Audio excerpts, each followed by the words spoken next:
Welcome into this week's edition of the Cricket Wireless Fantasy Football Faceoff. Filling in for Dan Classens, I'm Brandon Sale, along with James Adams as usual. And this week, we've already re-ranked our quarterbacks and running backs.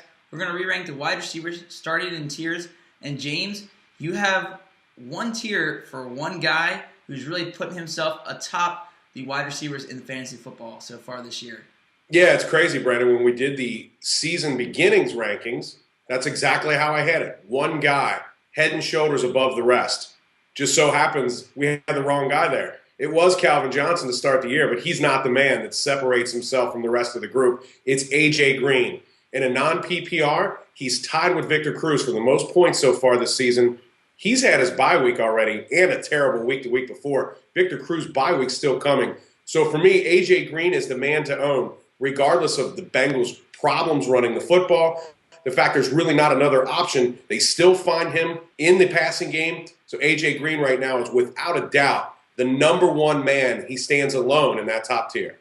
And you talked about Victor Cruz, and we look farther down your tiers. He's not even in there until tier number 3. So those guys that are ahead of Cruz, but just slightly underneath Green, tell us about those guys as you have 2 through 7 on your lineup. Well, the reason he's down in 3 tier, and we'll get to it in a minute, is bye weeks. But if you look at our second tier of receivers, those are guys who have already played their bye weeks. So bye weeks are a reason to really separate guys right now. If a guy's already played and you're targeting him in a trade, you get so much more value not having to sit him for one more week the rest of the year. So you look at the guys I really like, Marcus Colston, Demaryius Thomas. These are guys who really weren't in that second tier coming into the season. But the way they performed and the way their season plays out, I really love those guys. Marshall has really been a good player as well. Brandon Marshall, that is, even with Jay Cutler struggling. Reggie Wayne has come out of nowhere, a guy no one expected to be in the top 20, much less the top 10. He's been outstanding. Andrew Luck is looking for him often. And then to round out that second tier, the only thing that keeps these guys from being in the top tier with A.J. Green is that they're on the same team, taking catches away from each other. That's Roddy White and Julio Jones. But both of them are without a doubt star receivers, and they have, in my estimation, the to-be NFL MVP and Matt Ryan delivering them the football. And we talked about Victor Cruz and Calvin Johnson already. They still have not seen their bye weeks, and that's why part of the reason why they're in our tier 3 this week. Yeah, and some of these guys in tier 3 have not seen the bye weeks. And Percy Harvin, or for example, or Vincent Jackson, these guys have been on bye already. And yet, or have not been on bye already yet. So I take them a little step below, even though their production has been outstanding. They just don't have as many games left to play, fewer targets with that missing week, and they're going to give you a few less points. Let's talk about Calvin for a minute. This is a guy who was supposed to be heads and shoulders the number one wide receiver in fantasy football. He's been underwhelming. His offense as a whole has been underwhelming. This team was putting up just tons of points last season. It's not the case at all. And I'm not very confident in what Matthew Stafford's done, what the rest of the offense has done. And I'm just not looking for Calvin to be a guy that's going to perform a ton in the second half of the season. If you're in a league, you're looking to make a trade and you've got Calvin Johnson, try to sell him to some of those owners that don't pay as much attention to the league. They'll hear the name, think they're getting a steal. Go out and make that move. Get rid of Calvin Johnson. Maybe replace him with a running back and one of these receivers that find him in the same tier, and you can make your team better. Now's the time. That's why we look at these re-rankings. It's a time to make a change on your team if you need to. Make a trade, and this is a perfect guy to trade right now. His stock is low, but if you're in a league with a couple of guys that don't pay close attention, they don't know that yet. They just recognize the name, and they want to roll with him.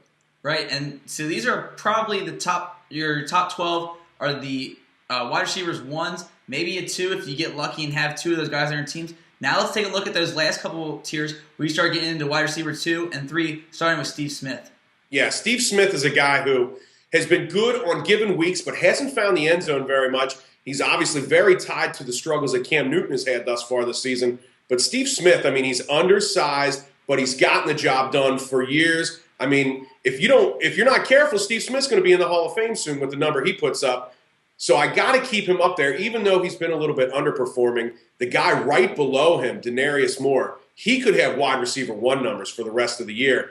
His points per game played are phenomenal. He's just missed some games. He's back on the field playing now. He's got a rhythm with Carson Palmer, so he's a guy I really like. You look down that list a little bit. Welker has the bye week coming. I'm not worried about his injury too much. He seemed to be fine. Hakeem Nicks, here's another guy who you could get wide receiver 1 numbers from. It's another reason I had Victor Cruz a little lower, even though he's got that great point so far. Because when Hakeem Nicks plays, he's amazing. Problem is, you get about 8 games a year from him. Well, he's missed a few already. So if Hakeem Nicks can stay healthy, he's a guy that could move way up into that second tier. You look at another guy, Randall Cobb, who came from nowhere to be in this tier, fourth tier receivers. And Randall Cobb, he's the highest Green Bay receiver on the list. We had 2 guys possibly in the top 10 to 15 in Greg Jennings and Jordy Nelson coming into the year.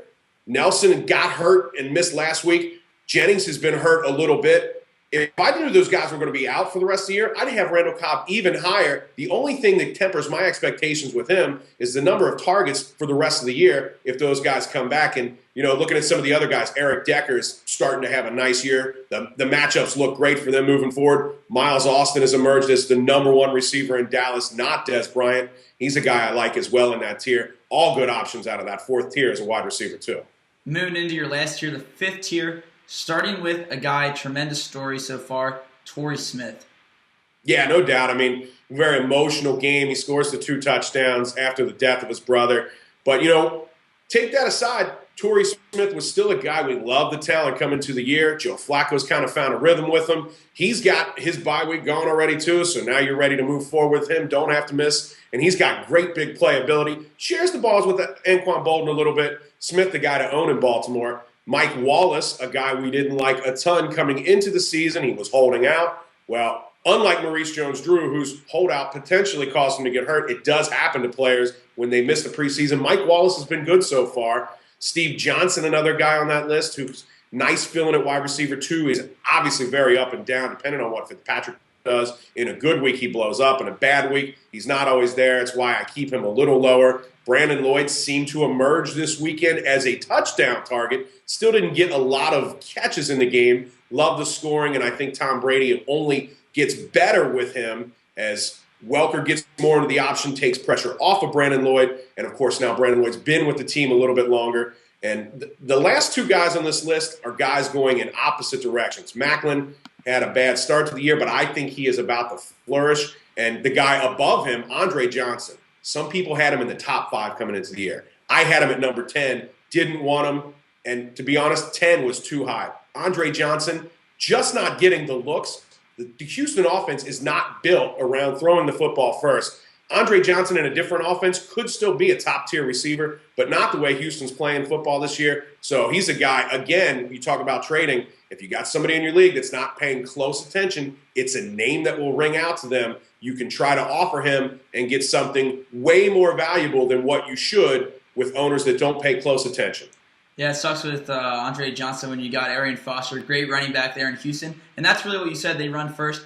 And you can find all of our re-rankings on getsportsinfo.com. James and Dan Classens both have them up there. From quarterbacks, running backs, now wide receivers will be posted this week also. Don't forget to tune into the radio show Sunday mornings on Fox Sports 1360, where Dan, James, and Stephanie Theobald will give you all your last-minute fantasy news for when you need to tweak your lineup right before the big games on Sunday. Don't forget to like us on Facebook, Get Sports Info, and follow us on Twitter at Get Sports Info.